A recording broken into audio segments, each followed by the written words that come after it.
पहले भी मैं पार्टी का काम करता था शादियों में। ये क्या करता है, हाथ नहीं चलता है।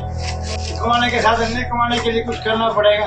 तीन बहनें बचपन से आँखें दी है, जन्म से दी है। पिताजी बूढ़े हो चुके हैं। कुछ ने चाहता तो मुझे स्टॉल दिया जाए, तभी मैं अपने परिवार को पाल सकता हूँ। अच्छा, मैं सुसाइड कर सकता हूँ। जब अधिकांश लोग छोटी छोटी परेशानियों में हिम्मत हार बैठते हैं, वहीं एक व्यक्ति ऐसा भी है जो दाहिने हाथ से लकवाग्रस्त होने के बावजूद अपने परिवार की जिम्मेदारियां मजबूती से निभा रहा है।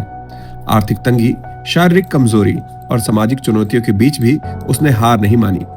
दाहिना हाथ पूरी तरह से काम न करने के कारण रोजमर्रा के साधारण काम भी उसके लिए चुनौती बनते जा रहे हैं, लेकिन वह एक हाथ से मेहनत कर अपने परिवार का पेट पाल रहा है। उसकी असली ताकत उसकी जिम्मेदारी है। उसकी तीनों बहनें दृष्टिहीन हैं और पूरी तरह उसी पर निर्भर है। जहां एक और लोग सुविधा के बावजूद असंतोष जताते हैं, वहीं यह शख्स विपरीत परिस्थितियों में भी साहस का परिचय दे रहा है। ये कहानी है पंडोह के फकीर चंद की, जो इस शिवरात्रि सरस मेला में दिव्यांग जनों द्वारा चलाए जा रहे स्टॉल में काम कर रहे थे। फकीर चंद पहले पूर्ण स्वस्थ थे और बोटीचारी का काम किया करते थे। फिर समय का पहिया घुमा और उनके एक हाथ में लकवा मार गया, लेकिन फकीर चंद ने हार नहीं मानी। फकीर चंद के पिता भी बूढ़े हैं, पत्नी के साथ साथ बेटा बेटी भी है और वहीं 3 दृष्टिहीन बहनें भी हैं, जिन सब की जिम्मेदारी इनके कंधों पर है। ना कोई स्थायी आय का साधन, ना ही विशेष सहारा, फिर भी आत्मसम्मान के साथ जीवन जीने की जिद कायम है। सारा काम करता सारा कुछ बुलाता। पहले भी मैं पार्टी का काम करता था शादियों में, स्टॉल लगाते थे हम लोग शादियों में। कुल्लू मनाली सारे 10 रोज तक काम करते थे। पहले बहुत सारे काम धामे सारी कुल्लू की मंडी की इस तरह से काम करते थे। की वजह से नहीं होता कोई काम।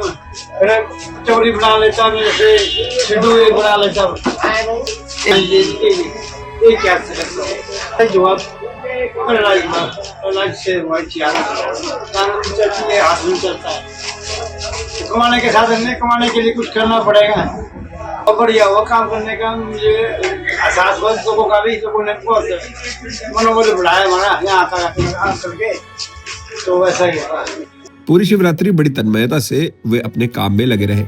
उन्होंने तो हालातों से हार नहीं मानी, लेकिन सरकार से अवश्य दरखास्त की कि सभी मेलों में उन्हें स्टॉल दिया जाए ताकि उनका जीवन यापन चल सके, अन्यथा वो किसी गंभीर कदम उठाने को मजबूर हो सकते हैं।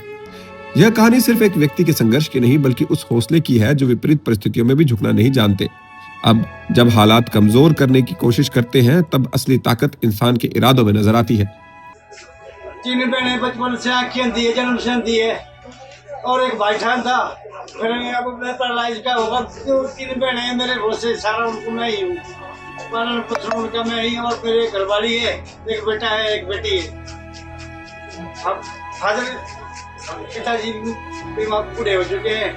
फिर दूसरा ऐसा है कि मैं ही सब कुछ था, पर मैं टूट गया। अब वो प्रशासन चाहता हूँ मुझे बार बार स्टॉल दिया जाए हर मेले में, दिवाली में, जैसे कि चाहे बिलासपुर हो, चाहे कुल्लू हो, दशहरा हो, तभी मैं अपने परिवार को पाल सकता हूँ। अच्छा, मैं सुसाइड कर सकता हूँ। मैं सहयोग नहीं करेंगे प्रशासन को, मैं सुसाइड कर सकता हूँ।